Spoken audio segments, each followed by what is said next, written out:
Kalian sudah tahu kan apa itu official statistik? Seperti yang kita ketahui, official statistik tidak terlepas dari tiga unsur pertanyaan, yaitu what, who, dan how.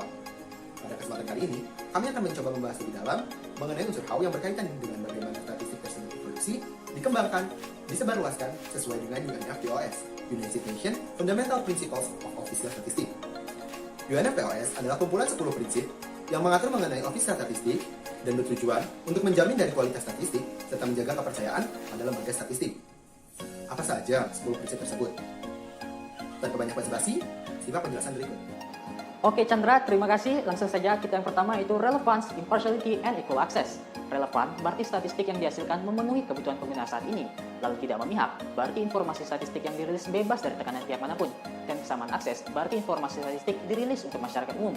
Studi kasus yang dapat kita ambil yaitu Statistical Office of the European atau Eurostat, di mana mereka setiap tahunnya mengadakan Eurostat User Satisfaction Survey untuk memastikan apakah data yang disediakan Eurostat telah relevan dengan kebutuhan pengguna.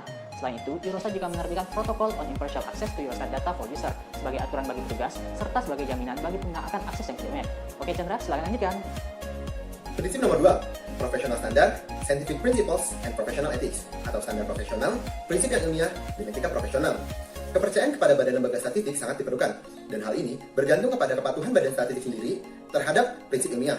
Kepala statistik dan para staf harus mengetahui apa itu official statistik, prinsip ilmiah, dan harus menghormati serta mematuhi etika profesional berstatistik.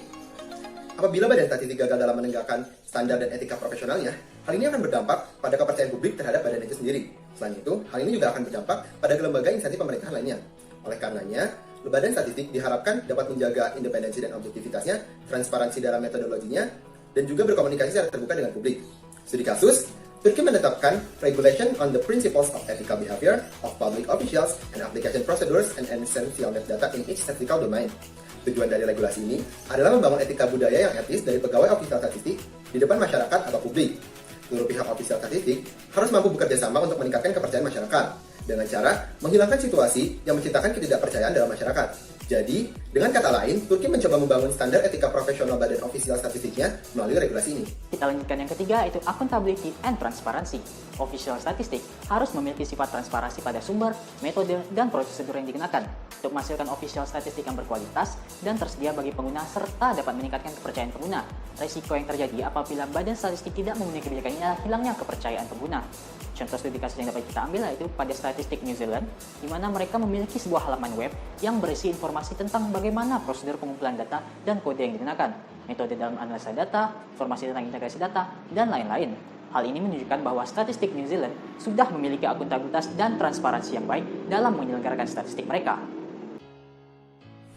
Prinsip nomor 4, Prevention of Misuse atau pencegahan terhadap penyalahgunaan. Kesalahan penafsiran ataupun penyalahgunaan dari official statistik tentunya akan berpengaruh terhadap produsen dari official statistik. Untuk mencegah hal tersebut dapat dilakukan dengan meningkatkan penggunaan dan juga pemahaman mengenai statistik. Jenis penyalahgunaan yang bisa terjadi yaitu membuang data yang tidak menguntungkan, generalisasi yang berlebihan, sampel bias, ataupun kesalahan pada pelaporan. Resiko dari penyalahgunaan ini tentunya akan berpengaruh terhadap kesalahan dalam pengambilan keputusan atau kebijakan. Selain itu, hal ini juga bisa merusak pada pengetahuan di masa mendatang. Studi kasus, Kantor Statistik Montenegro, salah satu negara di Eropa Selatan, memberikan reaksi terbuka atas kritik penyalahgunaan dan salah tafsiran atas official statistik di media. Prosedur dalam menangani hal tersebut ditetapkan dalam paper internal yang berjudul Guideline for Intervening in Case of Misinterpretation and Misuse of Official Statistics. Paper ini dimuat atau disusun berdasarkan undang-undang yang berlaku.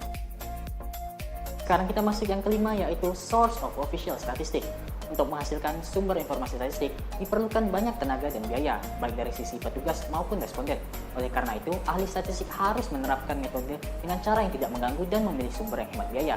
Oleh karena itu, penggunaan catatan administratif sering direkomendasikan. Selain itu, sumber sekunder lainnya juga bisa dipertimbangkan sebagai data pelengkap official statistik. Studi kasus yang dapat kita ambil, contohnya yaitu dari Statistik Korea atau Kostat, di mana mereka untuk menghadapi lingkungan survei yang berubah, mereka mengalihkan sensus penduduk tradisional ke sensus berbasis register pada tahun 2016, di mana mereka sekarang menggunakan data administratif dan bukan lagi menyensus dari rumah ke rumah. Selain untuk mendapatkan sumber data yang lebih berkualitas, pengalihan ini juga dimaksudkan untuk meningkatkan efisiensi sensus, seperti pengurangan anggaran, tenaga kerja, serta beban yang lebih sedikit pada responden. Prinsip nomor 6, confidentiality atau kerahasiaan. Untuk menjaga kepercayaan responden, diperlukannya pengamanan privasi penyedia data dengan memastikan bahwa tidak ada data yang dibagikan dengan tujuan untuk merugikan orang lain, dan juga menjamin kualitas dengan menghindari hilangnya data yang akurat.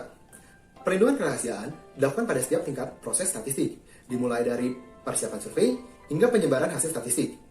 Studi kasus untuk menjaga kerahasiaan data individu, CSO (Central Statistics Office) Polandia mendirikan di Information Security Management Office.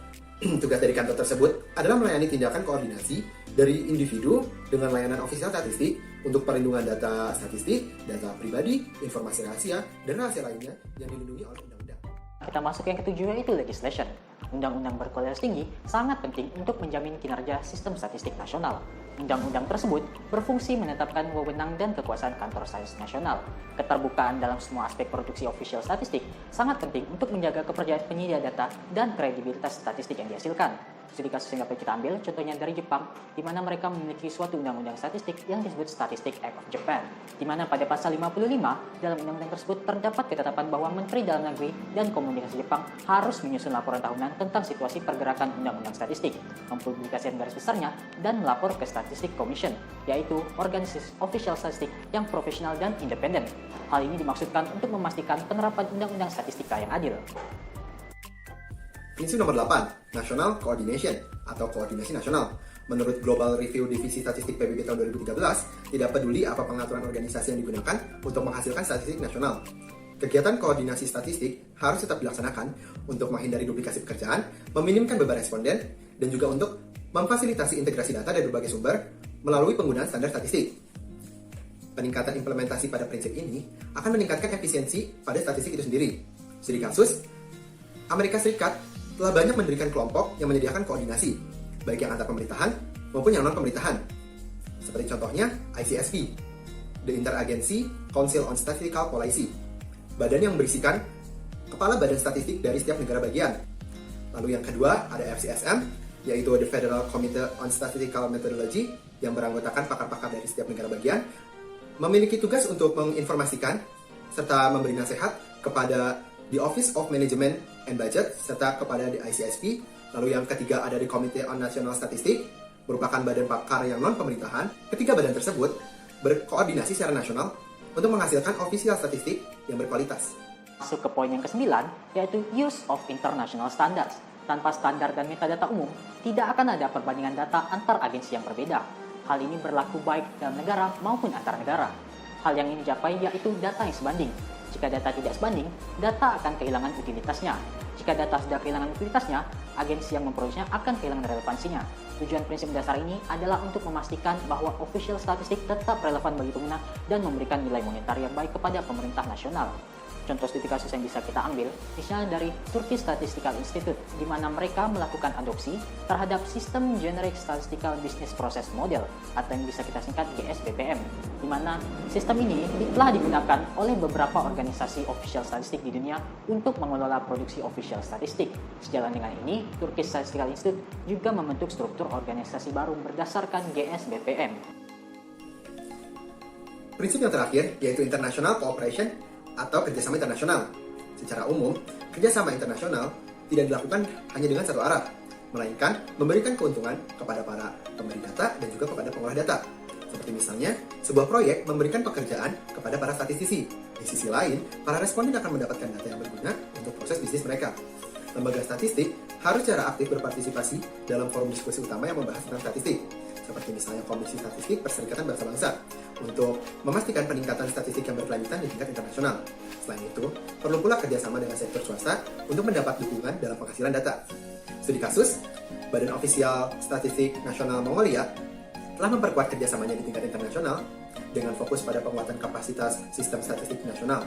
Proyek Monstat, yaitu tentang penguatan sistem statistik nasional Mongolia, dilakukan dengan bentuk kerjasama dengan Federal Statistic of Germany dan Statistik Korea Kostat, serta didanai oleh Bank Dunia dan Dana Perwalian Korea. Proyek ini merupakan bentuk kerjasama multilateral yang efektif dan bermanfaat untuk peningkatan sistem ofisial statistik.